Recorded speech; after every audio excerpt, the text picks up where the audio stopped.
Assalamualaikum warahmatullahi wabarakatuh. Hari ini Bapak akan menyampaikan materi yaitu sejarah perjuangan dakwah Rasulullah Shallallahu Alaihi Wasallam di Mekah.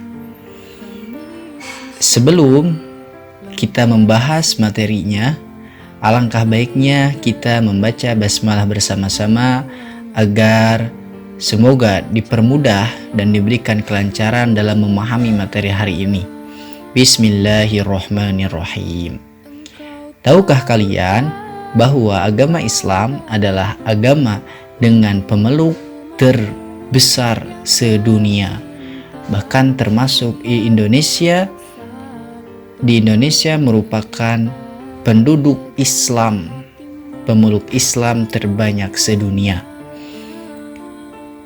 Ini semua tak luput dari perjuangan dakwah Rasulullah Shallallahu Alaihi Wasallam dengan mengajarkan, dengan menyebar luaskan agama Islam ke pelosok-pelosok di dunia.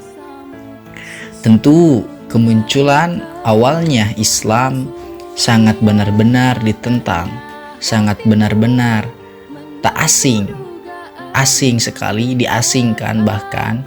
Nah, mengapa seperti itu? Lalu bagaimana dakwah Rasulullah Shallallahu Alaihi Wasallam dan mengapa kita harus mempelajari sejarah perjuangan dakwah Rasulullah Shallallahu Alaihi Wasallam? Kali ini kita akan membahas bersama-sama. Baik, saya akan membahas yang pertama, keadaan masyarakat Mekah sebelum datangnya Islam. Kemudian strategi perjuangan dakwah Rasulullah Shallallahu Alaihi Wasallam di Mekah. Kemudian yang terakhir itu mengambil ibroh daripada pelajaran hari ini. Oke, yang pertama yaitu masyarakat Mekah sebelum datangnya Islam. Nah, mereka masyarakat Arab atau masyarakat Mekah itu lebih banyak menganut agama Yahudi dan juga Nasrani. Maka mereka semua menyembah berhala, dan berhala yang paling terkenal yaitu Lata wa Uzza, Lata dan juga Uzza. Kemudian selain itu mereka memiliki sikap skeptis. Nah, sikap skeptis itu adalah sikap yang memiliki arogan terhadap diri tersendiri. Segala sesuatu yang datang kepada kehidupan mereka akan menolak secara mentah-mentah. Nah, kemudian mereka sering sekali mabuk-mabukan, membunuh bayi perempuan hidup-hidup. Karena di adat mereka, dalam mindset pemikiran mereka, bahwa perempuan itu dianggap hanya sebagai alat penyambung keturunan. Nah, mereka juga sering merampok, membunuh, berzina. Berzina adalah hal yang biasa yang sering dilakukan oleh masyarakat Arab sebelum datangnya Islam. Nah, jadi jika kalian melakukan hal yang sama seperti yang disebutkan, maka kalian belum mengenal agama Islam dan belum merasakan manisnya iman. Karena Nabi Muhammad SAW memandang karena adat masyarakat Arab pada zaman dahulu itu sangat-sangat keterlaluan. Maka Nabi Muhammad SAW berkhulwat selama 40 hari di Gua Hiro. Nah, apa itu khulwat? Khulwat itu adalah mengasingkan diri untuk bertujuan bertafakur, dia beribadah dan lain sebagainya. Nah, oleh karena itu Nabi Muhammad SAW bertafakur, mengasingkan diri, berkhulwat di Gua Hiro selama 40 hari sehingga turun wahyu dari Allah Subhanahu wa taala, surah Al-Alaq ayat 1 sampai 5. Nah, Bapak yakin kalian pasti sudah hafal ayat tersebut. A'udzu billahi minasyaitonir rajim. Bismillahirrahmanirrahim. Iqra bismi rabbikal ladzi khalaq. Khalaqal insana min 'alaq. Iqra wa rabbukal akram alladhi 'allama bil qalam 'allamal insana ma lam ya'lam. Shadaqallahu adzim. Nah, pada saat itulah Nabi Muhammad SAW resmi digelari sebagai Rasulullah SAW, Nabi yang terakhir. Misi diutusnya Nabi Muhammad SAW sebagai Rasul, yaitu yang pertama, ia menyempurnakan akhlak manusia. Karena itu masyarakat atau manusia sebelum datangnya Islam jauh yang dinamakan dengan akhlak mulia. Kemudian membangun manusia mulia dan bermanfaat. Nah, selain itu Nabi Muhammad SAW sebagai rahmat bagi seluruh alam. Jadi tambahannya adalah Nabi Muhammad SAW berkholwat di Gua Hiro dan turunnya Quran surah Al-Alaq 1-5.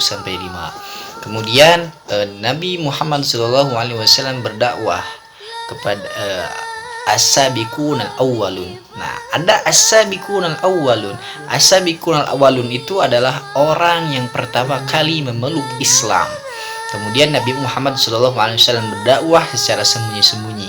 Nah, kemudian turun Quran surah Al-Hijr ayat 94. Fasda bima tu'maru wa a'rid 'anil musyrikin. Kemudian Nabi Muhammad dakwah secara terang-terangan. Strategi perjuangan dakwah Rasulullah SAW itu ada dua. Yang pertama dakwah secara sembunyi-sembunyi dan juga dakwah secara terang-terangan. Nah, lalu bagaimana sih dakwah secara sembunyi-sembunyi oleh Nabi Muhammad? Yang pertama, penyebaran Islam hanya di kalangan keluarga dan juga sahabat. Kemudian munculnya as-sabiqun al-awwalun, yakni Siti Khadijah, istri beliau sendiri, dan juga Ali bin Abi Thalib, itu sepupu Nabi Muhammad SAW. Dan hebatnya, dialah yang pertama kali seorang remaja yang pertama kali masuk Islam. Kemudian ada Abu Bakar As-Siddiq. Kemudian juga ada Bilal bin Rabah. Itu dilakukan selama 3 tahun. Nah, kemudian dakwah secara terang-terangan. Nah, sebelum itu turun mukjizat atau wahyu dari Allah Subhanahu wa taala, yaitu Quran surah Al-Hijr ayat 15 berbunyi laqalu innama sukkirat absaruna bal nahnu qaumun mashhurun.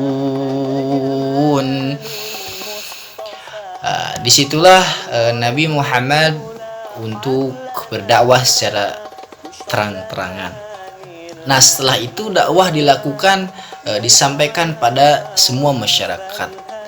Nah, pastilah kaum Quraisy menolak langsung ajaran Islam dengan cara menyiksa kaum muslim. Nah, selain itu ada kaum muslim yang disiksa, ada kaum muslim yang dibunuh, dan juga orang Quraisy itu memblokade ekonomi Islam karena orang Quraisy tidak ingin membeli dagangan orang-orang Islam, dan juga orang Quraisy tidak ingin menikahkan anak-anaknya dengan orang Islam. Jika ada yang dinikahkan dengan orang Islam, maka langsung diceraikan. Nah, kemudian puncaknya itu Rasulullah SAW hijrah ke Madinah atas perintah Allah, dan karena penyiksaan sudah terlalu berat. Kemudian yaitu ibroh. Kita mengambil ibroh dari pelajaran hari ini. Yang pertama yaitu jiwa yang teguh. Nabi Muhammad SAW adalah manusia yang selalu istiqomah dalam berdakwah untuk menyebarkan agama Islam. Kemudian Nabi Muhammad SAW adalah seseorang yang begitu tabah dan juga sabar dalam mengalami cobaan-cobaan yang diberikan oleh Allah Subhanahu wa taala. Selain itu juga Nabi Muhammad bijaksana memerintahkan kita untuk selalu berperilaku bijaksana. Dan juga Nabi Muhammad tegas kepada kaum Quraisy. Kaum Quraisy itu tidak hanya menolak Islam dengan cara menyiksa, membunuh, memblokade ekonomi, tapi kaum Quraisy pun menolak dengan secara merayu Nabi Muhammad, diberikan harta, diberikan wanita, berikan tahta, akan tetapi Nabi Muhammad tegas menolak semua itu. Nah, dari berbagai hal itu Nabi Muhammad terus bekerja, terus dakwah. Ketika itu Nabi Muhammad bertawakal. Nabi Muhammad senantiasa bertawakal kepada Allah untuk diberikan hasil yang terbaik baginya dan juga umatnya.